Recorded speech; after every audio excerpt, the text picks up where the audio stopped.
النهارده معانا يوم قوي جدا وروتين قوي جدا. اللهم صل وسلم وبارك على خير الخلق اجمعين. طبعا كلنا دلوقتي قاعدين تحت البطانية ومش عايزين نخرج من تحتها. الجو ده مش محتاج غير حاجة واحدة بس، كوباية نسكافيه او كوباية سحلب او اي شوكليت ونشربه كده ونقعد تحت البطانية. بس احنا كأمهات وعشان عندنا أولادنا وما ينفعش نسيب بيتنا إن هو يتبهدل معانا أو كده، فاحنا لازم نحاول يعني ونجازف وما نسيبش بيتنا يوصل لمراحل صعبة أو كده. فالنهاردة بقى معانا النهاردة فيديو قوي جدا وروتين تشجيعي كله رغاوي وكله حماسي، وهنعمل مع بعض حاجات تحفة جدا. نعمل مع بعض الكرنبيط اللي هو المقرمش التحفة قوي، وهننضف المطبخ زي ما انتم شايفين كده، وهنعمل تحلية كمان. اوعي يفوتك اي تفصيلة، هو علشان هقول فيه كلام مهم قوي وكلمتين عايزة اقولهم كده لحد يعني. فشوف الفيديو للاخر وان شاء الله يعجبكم وان شاء الله ينول اعجابكم وينول رضاكم. اول حاجه طبعا زي ما انتم شايفين كده دخلت على المطبخ وعلى المواعين. كان عندي شويه مواعين بتوع الغدا، هما ما كانوش كتار قوي، بس قلت اغسلهم ونتحمس مع بعض. طبعا الروتين ده كان امبارح بالليل، ده روتين مسائي كنت عامله منظفه المطبخ تنظيفه عميقه، بحيث ان انا اصحى. عايزه اقول لكم احساس ان انت تصحي من النوم كده وتلاقي المطبخ نظيف والمواعين بتاعتك نظيفه، يا سلام! عايزه اقول لكم احساس حلو قوي. خلصت بقى المواعين، وبعدين كنت عاملة تحلية معايا، كنت عايزة اعملها احمرها وكده، فهحمرها معاكم برضو. النهاردة بقى انا عايزة اتكلم عن اي واحدة شايفة مستكترة على حد عشته. بجد حتة الحسد ديت يعني بجد بقت عدت الحدود، يعني ما عادش حد بيحسد. الوقت الناس كلها بقت مستكترة على بعضها عيشتها، وكأن هم اللي بيرزقوا، وكأن ربنا المفروض، استغفر الله العظيم يا رب، يعني هم اللي يرزقوا الناس وهم اللي يدوا للناس. إيه انتي بأنهي حق بتحكمي عليا من تصوير فيديوهاتي، وبأنهي حق بتحكمي عليا من أكلي وشربي؟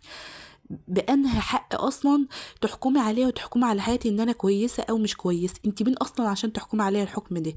انت ايه اصلا؟ اقسم لك بالله انت اللي زيك لو شاف ربع اللي انا شفته ولو عانى ربع المعاناه اللي انا عانيتها، قسما بالله ما هتكون لسه عايشه دلوقتي على الدنيا. والله العظيم يا جماعه، انتوا ما تحكموش على الناس بالظاهر. الظاهر منها، الظاهر ان هي بتنظف، الظاهر ان هي بتطبخ وبتاكل وبتشرب.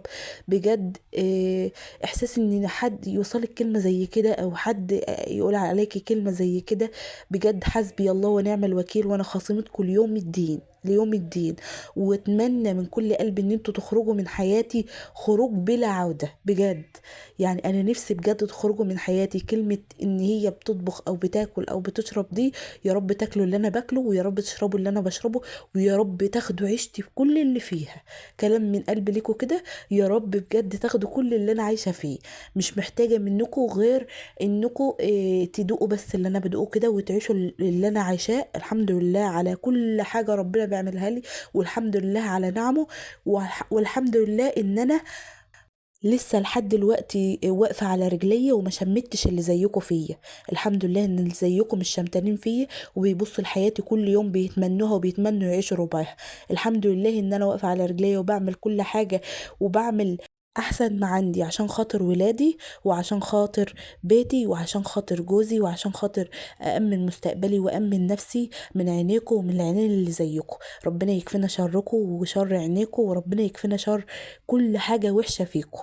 بجد انا بجد مبسوطة جدا ان انتوا خرجتوا من حياتي، اتمنى كده ان انتوا ما عدتوش تتفرجوا على قناتي. انتوا عالم غتت، ما عادش حد يتفرج على القناة ديت منهم يعني. اما المتابعين المحترمين فانتوا على راسي من فوق. المهم بقى هنا تعالوا بقى، انا خلصت المطبخ تنظيف. معلش الكلمتين دول كان لازم اقولهم يا جماعه، ومعلش جم في وقتهم، كان لازم اقولهم الوقت يعني مخصوص. المهم هنا انا فردت العجينه ديت على نشا. العجينه دي عباره عن ايه؟ عن بيضه وكوبايه دقيق. البيضه زي ما قلت لكم احنا بنشيل بنعمل مع بعض الفيديوهات الاقتصاديه، والفيديو اللي فات كنا عاملين مع بعض حاجات اقتصاديه جميله. فانا كنت عامله بيضه وفانيليا وكوبايه دقيق، والشربات ده كنت عاملاه وحطاه في التلاجة، بيفضل عندي من السنه. بعمل الكيس السكر بيفضل عندي شويه حلو.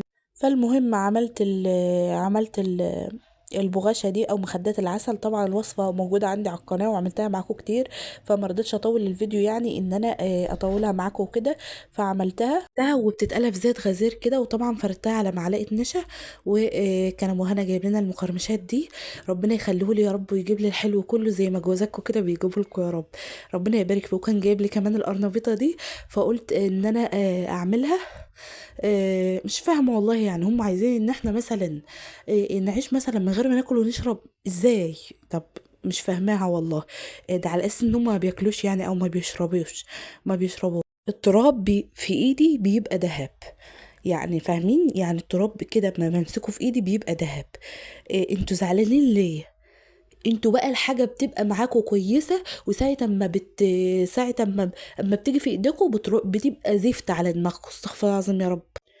حسبي الله ونعم الوكيل في اي حد يبص في عيشة حد، وحسبي الله ونعم الوكيل في اي حد يشوف حاجة حد ويتمناها، ويبص على ابن حد او بنت حد يتمنى. يا رب بجد، يا رب يرزقكم بنفس الرزق يا رب، ويدي الكل محروم ويطعم كل جائع. ويا رب اي حد وحش يا رب يخرجه من حياتي، لان بجد وجود الاشخاص دي في حياة الواحد، عايزه اقول لكم ضغط بيعلى كده، اما السيره بتيجي ضغط بيعلى. يا رب الكلام يكون واضح. المهم هنا بقى انا قطعت القرنبيطه كده زي ما انتم شايفين، وعملتها في ميه مغليه ومعلقه ملح وشويه كمون. وبعدين سقطتها كده. طيب احنا عندنا القرنبيط علشان ما يتهرش معانا، هتعملي ايه اول لما الميه تبتدي ان هي تغلي معاكي؟ انا حطيته كده، طبعا درجه الحراره بتاعه الميه بتنزل بتقل يعني. فانت اول لما الميه تبتدي ان هي تغلي معاكي، هتبتدي تحسبي حوالي 4 دقايق بالظبط، 4 دقايق على اي حاجه، 4 دقايق ل5 دقايق هتلاقيه مستوي سوا مظبوط. وطبعا ما تكبريش القطعه او ما تصغرهاش قوي، حاولي تظبطي ايدك كده وانت بتعملي. اتمنى يا جماعه يا بنات كلامي بجد ما يزعلش حد منكم، لان بجد الكلام ده كان لازم اقوله، وكنت محتاجة ان انا اتكلم وفضفض عن اللي انا فيه يعني. المهم سيبته هو بدأ يغلي، فسيبته ان هو يغلي معايا على جنب. وجيت هنا حطيت في البولة دي 3 بيضات، وكوباية من الدقيق، ومعلقة من الخل، وكمان معلقتين من النشا، وكمان حطيت فلفل اسود وكمون وكزبرة، وكوباية من المية. طبعا تقدروا تحطوا بيضة واحدة حسب بقى القيمة الغذائية اللي انت حابة تضيفيها. تقدر تحطي بيضة واحدة، مش هتقول لا، بنفس الخلطة كده. وحطيت فلفل اسود وكمون وكزبرة ناشفة، وطبعا لو فصين توم يبقى تحفة قوي يعني. المهم جيت هنا بقى اخدت اهو القطعة الكبيرة دي هعملها في الاول، والقطع الصغيرة زي ما انتوا بتحبوا بقى، شوفوا انتوا بتحبوا تاكلوه ازاي اعمليه. هنا كان ابتدى ان هو استوى معايا، فابتديت ان انا اشيله من الحله كده زي ما انتم شايفين. اشتلته واحطه بقى على جنب، واكمل الخلطه بتاعته. الطريقه دي انا عايزه اقول لكم بتخلي القرنبيط بتاعي مقرمش وتحفه قوي بجد، يعني بتخليه فظيع يعني، بجد بيبقى طعمه حلو قوي. المهم هنا اهوت كانت سلق معايا وخدته على جنب وكده. على فكره مش هيكون سواه مهري قوي، ولا هيكون سواه، كان هيكون سواه مظبوط يعني. المهم كان عندي شويه الزيت دول، صفيتهم كده ووطيت عليهم شمعة نار، بحيث ان طبعا احنا مش هنرمي حاجه. وطيت عليهم شمعة نار دول اللي انا كنت عامله فيهم البغاش. ووطيت عليهم شمعة نار علشان الروايح اللي هي ريحه الفانيليا او كده تخرج منه. وعايزه اقول لكم مش بيبان خالص الريحه بتاعته. المهم وزودت شويه زيت، وجيت هنا بقى حطيت معلقتين النشا اهو، وحطيت شويه كزبره وشويه من الشبت زي ما انتم شايفين كده. وبعدين ابتديت ان انا اقطعهم كده، اقطعهم بقى صغير. عايزه اقول لكم الخلطه دي بجد بتبقى جباره يعني. قضوا اليوم كده يعني، ما تقضوا اليوم، انا عايزه اقول لكم قضينا اليوم والله بيه النهارده كده. عملناه واكلناه بالف هنا وعافيه يا رب على اللي اكل منه، وبالف هنا وعافيه على اللي هياكل منه. بقى شويه بقى قلت اعملهم الوقت، هعملهم على العشاء معايا. طبعا بتظبطي بقى تشوفي القوام بتاعك تظبطيه. حطيت شويه ميه كمان يعني حوالي ربع كوبايه، ظبطتهم كده زي ما انتم شايفين. وبعدين ضربت بالمضرب كده.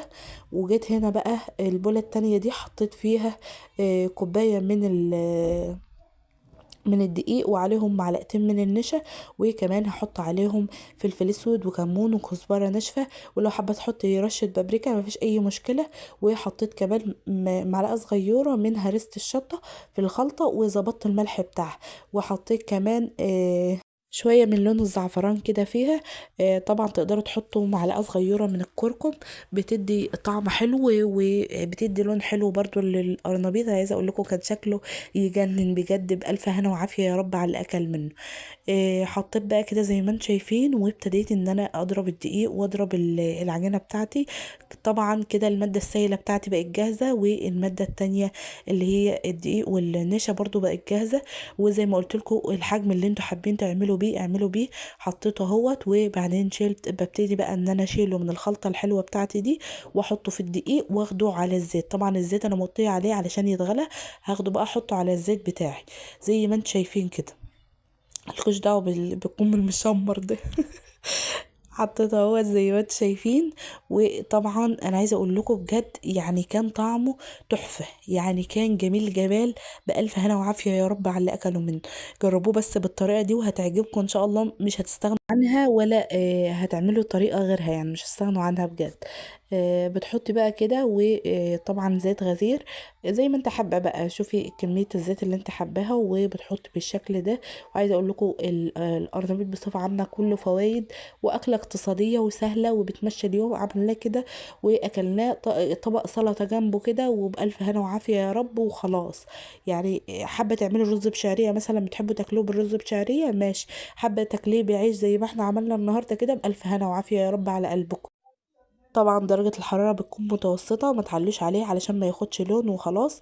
لا، درجة الحرارة بتكون متوسطة، وما توطوش عليه عشان ما يشربش الزيت بتاعك وبس. وببتدي ان انا اقلبه كده زي ما انتم شايفين الطريقة طبعا. سهلة اوي. شايفين اللون قمر ازاي؟ يعني بجد كان تحفة، وقرمشته كانت فظيعة. ابتديت بقى ان انا اقلبه كده. بكره بقى هاتوا كرنبايه قرنبيطايه اقصد، ب30 جنيه، وهاتوا 3 بيضات او بيضتين ب10 جنيه، يبقى 40 جنيه وهتتغدوا. وعايزه اقول لكم كمان بتبقى منها كتير، يعني ربنا بيبارك كده، وهتتغدوا. هتكفي معاكم اليوم وهتكفي معاكم تاني يوم كمان. وفي اماكن كمان بتبيعها ب20 وب25. شوفي المكان اللي انت حابه تجيبي منه وهات اللي انت عايزاه. وربنا يا رب يحسن ما بين ايديكي، وتعملي زي وتعملي احسن مني 1000 مرة كمان. المهم عملتها كده، وطبعا ببتدي ان انا اقلبها على الناحية التانية، بحيث ان هي كلها تاخد القرمشة، بحيث ان هي كلها تبقى مظبوطة على الحتة اللي مستوتش، يعني تاخد القرمشة كلها. المهم اشتلت كده بقى، ابتديت ان انا اشتال، وحطيت دور تاني علشان ان هو يتحمر معايا. حطيته اهوت، وابتديت بقى ان انا احط. بصوا يعني زي ما قلت لكم الحجم ده حاجه بترجع لكم، يعني تقدميها كده والله احلى من الفراخ يا اولاد. يعني بجد انا عايزه اقول لكم بحب الحاجات النباتيه ديت اكتر من الفراخ واللحم. يعني انا بحب الاكلات اللي هي بتبقى اقتصاديه وسهله والحاجات الموفره دي بحبها أكتر. يعني مش حته بقى بخل او كده، لا انا بحب الحاجات دي اكتر. يعني الحمد لله ربنا يديمها عليا نعمه يا رب، ويحفظها من الزوال، نعمه ان انا حمداه وشكراه. ويا رب كده تفضلوا طول عمركم كده، يلي كده تفضلوا طول عمركم كده ان انتوا عمركم ربنا ما هيرضيكم، ان انتوا طول عمركم باصين في عيشة غيركم. وعمر ربنا ما هيرضيكم ولا هتشوفوا حاجة حلوة في حياتكم. فحتة البني ادم يبص في عيشة غيره دي حاجة مش لطيفة خالص يعني. وعايزة اقول لكم يعني بجد ربنا بصوا، يعني مهما كان معاكم ومهما كان في ايدكم ربنا هيبتلي بقى. ربنا بيبتلي، وربنا ما بيسيبش حد. ربنا ما بيسيبش حد بيستخسر في حد نعمة. تمام. مش عارفة اتخطى الموضوع يا ولاد، معلش ما تزعلوش مني. المهم هنا حمرت القرنبيط اهو. وشايفين بقى الطبق القمر ده؟ يعني بجد يستاهل كام من 10. عملت جنبه طبق سلطة، واكلنا بعيش كده او برز شعرية. شوف اللي انت حباه اعمليه. بألف هنا وعافية يا رب على قلوبكم، ويا ربنا يحسن ما بين ايديكم. اعملوه بالطريقة ديت وان شاء الله هتعجبكم. اتمنى تعملوه زي واحسن مني كمان. بألف هنا وعافية يا رب على قلوبكم. لو وصلت للجزء ده من الفيديو اتمنى منكم انكم تحطوا لايك، ويا ريت تشتركوا في قناتي. تقدروا المجهود اللي انا بجهده، وتقدروا التعب اللي انا بتعبه بجد. بشكركم على حسن المتابعة، والسلام عليكم ورحمة الله وبركاته.